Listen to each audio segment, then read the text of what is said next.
votre première source en matière d'information culturelle. Consultez dès maintenant le www.vidou.tv.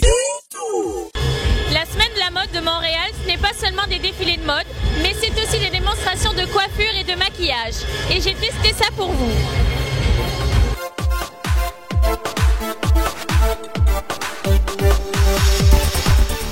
Alors Luigi, le coiffeur de la semaine de la mode, va nous montrer comment faire des boucles. Alors on a 3 façons. Absolument, il y a différents outils. Avec Rowenta, justement, on a 2 types d'outils que je vais prendre ici. Un fer plat. On va créer des boucles avec un fer plat. On va aussi créer de la texture au niveau créatif, ce qu'on voit surtout sur les runways, le catwalk, avec un autre outil qui est magique. C'est Rowenta qui nous offre un outil pour les stylistes autant que les consommateurs. Alors, c'est un 2 en 1. On a un fer plat qui s'ouvre, on ferme le fer plat, on le barre. Est-ce qu'on se retrouve avec un fer à friser? De volume, on va aller chercher beaucoup plus de texture, chercher un petit peu plus look, un peu look romantique, harmonieux, mais avec une petite texture légèrement contemporaine ou l'autre. Okay? Donc là, on prend une mèche, des mèches fines ou des grosses mèches? Le fait que le fer va jusqu'à 450 degrés, alors ça, c'est vraiment la limite au niveau pour le cheveu, pour pas qu'il y ait d'endommagement. Mais le 450 degrés, ce qu'on peut prendre, on peut prendre des plus grandes sections. Alors, ça accélère le processus pour créer de la texture et des boucles. Donc, ce qu'on fait, on vient légèrement tourner un demi-tour de fer plat. Une fois qu'on tourne, on continue. Et tout ce qu'on fait, c'est vraiment tirer. Alors là, on a vraiment une belle boucle. Oui, on vient avoir justement la boucle, comme vous voyez. Alors, ce qui est le fun aussi, c'est qu'avec la texture, ce qu'on peut faire, on peut légèrement tirer sur la boucle pour aller juste l'adoucir légèrement. Alors, on a vraiment le contrôle. Avec le fer et nos mains, on peut aller créer différentes textures au niveau des boucles.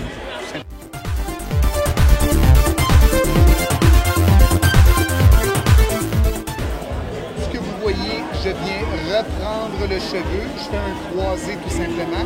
Une fois faire le croisé, je reviens et comme la caméra peut bien le montrer, voyez-vous le 8 qui est dans le centre? Ici, on vient créer un effet de 8, légèrement un peu plus. On vient aller chercher un peu plus de rigidité au niveau de la bague. Alors on représente, voyez-vous l'effet de bague qui est donné tout simplement. Merci beaucoup, Dick. Ça fait plaisir, ça fait plaisir. Bonne semaine de mode.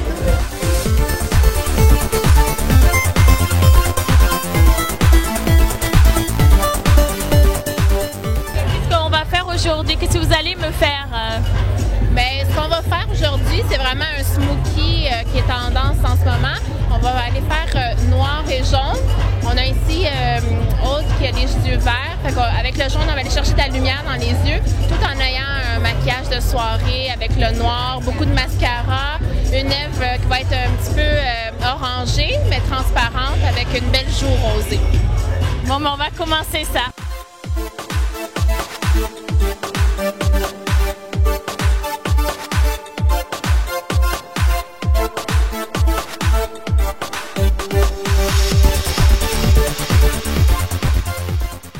Donc là, vous avez fait en fait le noir que vous avez mis sur les côtés, c'est ça? Oui, exactement. On allait mettre le noir sur le coin externe. Maintenant, on va venir mettre le jaune et ensuite, on va intensifier le noir et on va appliquer l'eyeliner.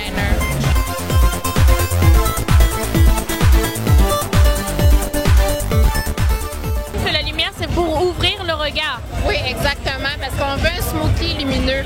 C'est plus comme avant qui c'est très, très noir. On veut vraiment voir la lumière, voir les couleurs des yeux. C'est ça qui est important, qu'on dise que tu as des beaux yeux et non un beau maquillage. Le truc, c'est que quand je vais voir le vidéo, je vais pouvoir me refaire la même chose. C'est pensé, hein?